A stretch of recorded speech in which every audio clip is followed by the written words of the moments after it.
Good morning everyone. I am your Hindi teacher from happy Cambridge school. Students, आज हम अपनी कल की एक्टिविटी को ही कंटिन्यू करेंगे क्योंकि कल की और आज की हमारी एक्टिविटी सेम है. विशेषण. विशेषण यानी कि संज्ञा या सर्वनाम की विशेषता का बोध कराने वाले शब्द विशेषण होते हैं. तो विशेषण की एक्टिविटी में कल मैंने आपको वीडियो में सिर्फ दो ही भेद बताए थे, गुणवाचक विशेषण और संख्यावाचक विशेषण. तो इसी एक्टिविटी में आज हम आगे बढ़ते हुए बात करना चाहेंगे हमारे दो अगले भेदों की, जिनका नाम है संकेतवाचक और परिमाणवाचक. थोड़ा सा पहले की बात को दोहराना चाहूँगी. गुणवाचक बच्चों वो विशेषण होते हैं जिसमें किसी भी वस्तु, संज्ञा या सर्वनाम का गुण बताया गया हो कि वो अच्छा है, बुरा है, उसकी अवस्था, आकार, रूप, रंग के बारे में जो बताया जाता है वो कहलाता है गुणवाचक विशेषण.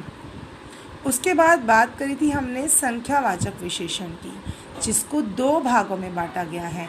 यानी कि वे शब्द जो कि किसी संख्या या सर्वनाम की संख्या का बोध कराते हों वो संख्यावाचक होते हैं विशेषण. जैसे कि निश्चित संख्यावाचक थी, जिसे मैंने बताया था आपको उदाहरण के लिए कि जैसे मेरे पास 2 पेन हैं, और फिर वहीं अगर मैंने कहा मेरे पास कुछ पेन हैं, तो जब मैंने कहा कि मेरे पास 2 पेन हैं तो वो निश्चित संख्यावाचक हो गई, और जब मैंने कहा मेरे पास कुछ पेन है तो वो अनिश्चित संख्यावाचक हो गई.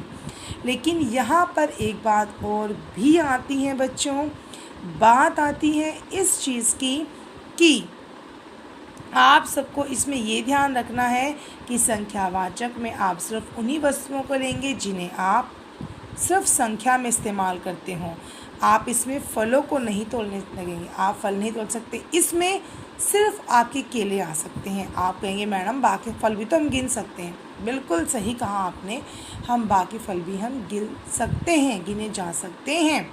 मैं मना नहीं करूँगी इस चीज़ को, लेकिन वो ऐसे फल हैं जो हमेशा तोल में ही आते हैं, जिन्हें तोल कर ही लिया जाता है. लेकिन केला ऐसा फल है जिसे आप तोलते नहीं हैं, जिसे आप हमेशा गिनकर लेते हैं कि भाई 1 दर्जन केले लेते हैं, 2 दर्जन. आप ये देखेंगे जिनमें कहने में ही 1 किलो 2 किलो नहीं है, 1 दर्जन या 2 दर्जन. 1 दर्जन का मतलब है 12, 2 दर्जन का मतलब है 24 यानी कि 24. तो इस तरीके से वो दर्जन में आते हैं. पहले संतरे भी आते थे, लेकिन अब संतरे भी किलो में आने लगे हैं. ठीक है, तो इस तरीके से सिर्फ केले को आप संख्यावाचक विशेषण में ले सकते हैं. तो अब मैं बात करने जा रही हूँ हमारे संकेतवाचक की. अब आप कहेंगे कि संकेतवाचक क्या होता है. संज्ञाओं से पहले आकर उनकी ओर संकेत करने वाले सर्वनाम शब्द संकेतवाचक कहलाते हैं. ठीक है, तो आप इसमें कैसे कहेंगे संकेतवाचक. मैं आपको कहना चाहूँगी, जैसे अगर मैं उदाहरण के लिए, अब आप देख सकते हैं मैंने यहाँ पर कुछ चीज़ें रखी हैं. आप सोचेंगे पता नहीं मैडम ने क्या रखी हैं, पर आप आपको समझाने के पर्पज़ से मैंने यहाँ पर कुछ चीज़ें रखी हुई हैं. ये एक ज्योमेट्री बॉक्स है, ठीक है, कलर बॉक्स है, ठीक है, लिखा भी हुआ है कलर बॉक्स है. ये पोस्टर कलर बॉक्स है. ये एक स्केल है, ठीक है, आप देख सकते हैं यहाँ पर ये स्केल है. एक इरेज़र है मेरे पास, और एक क्लिप है, हेयर क्लिप जिसे आप कहते हैं. ठीक है, तो अब मेरे पास ये 4 चीज़ें हैं. तो अब ये देखिए ये संकेतवाचक को कैसे परिभाषित करती हैं. यह रंग का डिब्बा, ध्यान सुनिएगा बच्चों, यह रंग का डिब्बा प्रिया का है. ठीक है, यह रबड़ मेरी है. यह स्केल राधा का है. ये मेरा है. ये है, ये है. आपने देखा इनको बोलते वक्त ये मैंने क्या बताया कि ये चीज़ें किसी और की हैं, मैंने संकेत किसी और की तरफ किया है.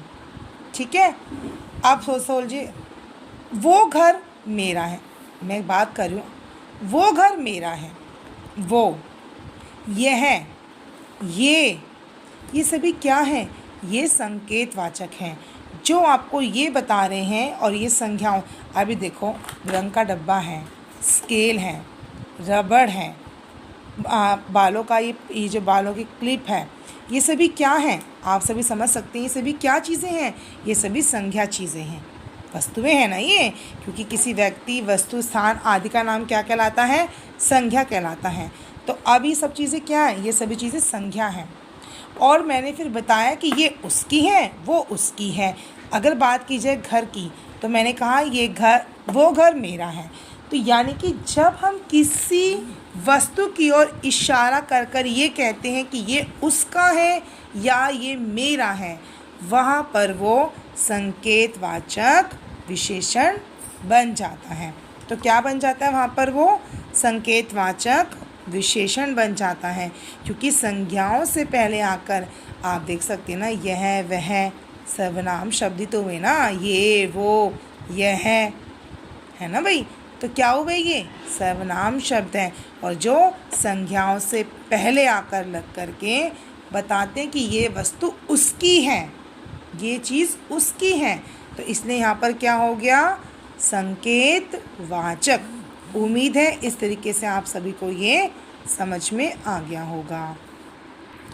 अब मैं बात करना चाहूँगी परिमाणवाचक की। ठीक है, परिमाणवाचक, परिमाण, और बच्चे कई बार इसमें परिणाम, याद रखिएगा, परिणाम का अर्थ होता है नतीजा, किसी भी चीज़ का रिजल्ट। ठीक है, परिमाण है यहाँ पर परिणाम नहीं है। ठीक है, फ़र्क सिर्फ ण पहले आ जाता है माँ, तो वहाँ बन जाता है परिणाम, यानी कि नतीजा। और परिमाण का मतलब होता है जो तोलने वाला हो। ठीक है, यानी कि वो शब्द जो किसी विशेष्य की क्या बताएं, उसकी ये बताते हो कि उसका वज़न कितना है। ठीक है, कि वो तोल में कितनी है, या आसान भाषा में कहें कि उसकी मात्रा कितनी है। ठीक है, तो अब आप परिमाणवाचक को भी दो भागों में बांटा गया है। पहला, निश्चित परिमाणवाचक और अनिश्चित परिमाणवाचक। अब देखिए, परिमाणवाचक निश्चित में, अब ये देखिए आप बच्चों, इस चीज़ को मान लीजिए कि जितनी भी वस्तुएं हैं जिन्हें आप तोलते हैं, वो सभी के सभी क्या हैं? परिमाणवाचक। इसमें एक चीज़ और आ जाती है, जैसे कि आप कपड़ा नापते हैं। अगर मैंने कहा मुझे 2 मीटर कपड़ा चाहिए, अब जरा सोचिए कि आप इसे संख्यावाचक में लेंगे या आप इसे परिमाणवाचक में लेंगे। सोचिए एक बार। तो इसका जवाब पता है क्या होगा? 2 मीटर कपड़ा आपका निश्चित परिमाणवाचक में आएगा। वजह क्या होगी? वजह होगी क्योंकि कपड़ा आपने नापा है, वो कोई संख्यावाचक नहीं है। संख्यावाचक का मतलब है कि वो पूर्णतः गिनती में हो, जैसे कि ये हैं, ये 2 पेन है, पूर्णतः गिनती में है। ठीक है, लेकिन वहीं अगर मैं बात करती हूँ कपड़े की, तो आप देख सकते हैं मेरे हाथ में ये दुपट्टा है। ठीक है, अब आप ये तो कह सकते हैं कि मुझे 2 दुपट्टे चाहिए, 3 चाहिए, 4 चाहिए, 5 चाहिए, लेकिन ये दुपट्टे हमेशा जब भी आप लेते हैं, आप क्या पूछते हैं दुकानदार से?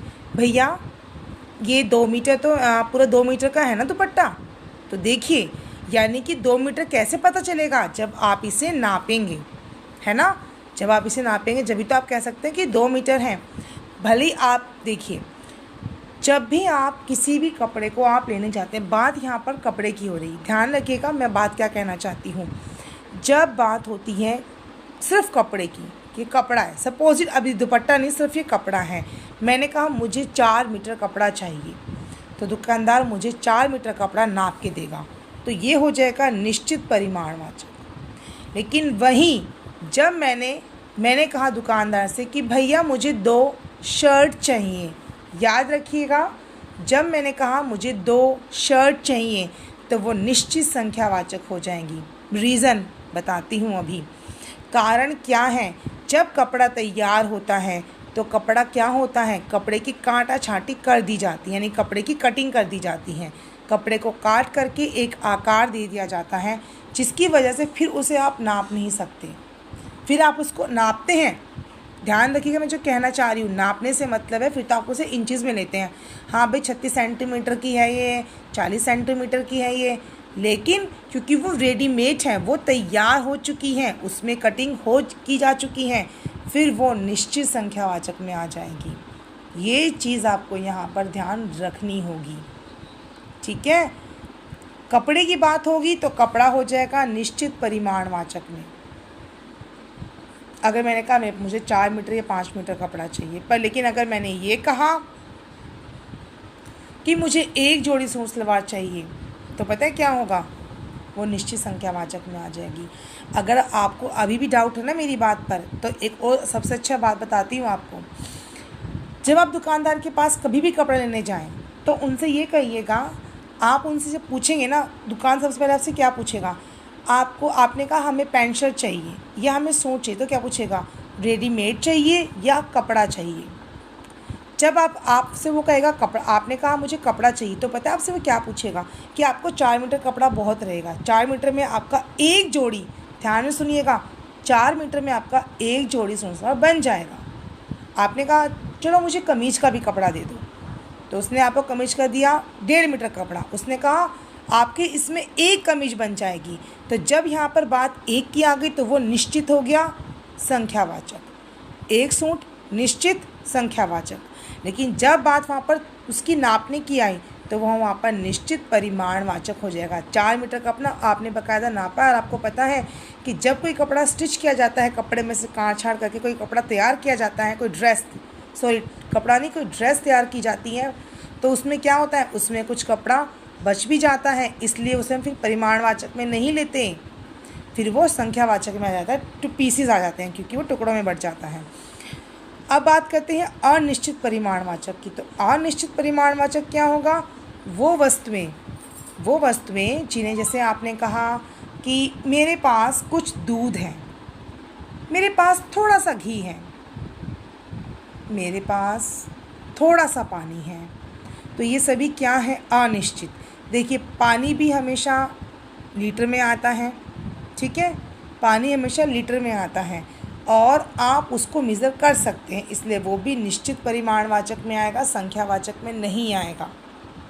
याद रखिएगा संख्यावाचक में ख़ास तौर से हमेशा ठोस चीज़ें आती हैं, ठीक है, जैसे पेन, पेंसिल हो गए, केले हो गए, उसके अलावा घर हो गए। घर भी आप निश्चित संख्यावाचक में गिनेंगे कि मेरी गली में 10 घर हैं, तो वो संख्यावाचक है, ठीक है। मेरी गली में कुछ घर हैं, अनिश्चित संख्यावाचक है। फिर अगर मैं बात करना चाहूँगी एक बहुत अच्छी बात, एक बहुत अच्छा उदाहरण, कि अब आपके पास चीनी के बोरे हैं, आपके पास 5 चीनी के बोरे हैं, ठीक है ना, आपके पास 5 चीनी के बोरे हैं, तो आप मुझे बताइए कि वो निश्चित संख्यावाचक है या फिर वो निश्चित संख्यावाचक है या निश्चित परिमाणवाचक है। बच्चों ये सवाल मैं आप सभी के लिए छोड़ रही हूँ, ये सवाल आपसे बच्चों को याद रखिएगा, ये सवाल आप सभी के लिए है, और इस सवाल का जवाब आप सभी बच्चे मुझे लिख कर के बताएंगे और मुझे सेंड करेंगे कि ये सवाल आप सभी को ढूंढना है कि मेरे पास 5 बोरे हैं, 5 चीनी के बोरे हैं। ध्यान में दोबारा रिपीट कर रही हूँ, मेरे पास 5 चीनी के बोरे हैं या बोरियां हैं, तो आप इसे निश्चित संख्यावाचक में लेंगे या इसे निश्चित परिमाणवाचक में लेंगे। तो आप इसको बताते हुए अपनी वीडियो बनाइएगा, लिखना नहीं, आपको वीडियो बनानी। याद रखिएगा जिसकी वीडियो बहुत अच्छी बनेगी उसकी वीडियो मैं आपके व्हाट्सएप ग्रुप में ज़रूर सेंड करवाऊँगी, ठीक है। साथ ही साथ आप बच्चों को इस तरीके से विशेषण का पूरा ये आपको डायग्राम ड्रॉ करना जिस तरीके से मैंने ड्रॉ करा है, ठीक है। तो क्लास आज के लिए इतना ही, थैंक यू। याद रखिएगा जिसकी वीडियो अच्छी होगी, सही जवाब होगा और जिसने प्रॉपर वर्क किया होगा ऐसी शीट पर कलरफुल, उसकी मैं पिक भी और वीडियो भी व्हाट्सएप ग्रुप में ज़रूर शो करवाऊँगी। Thank you.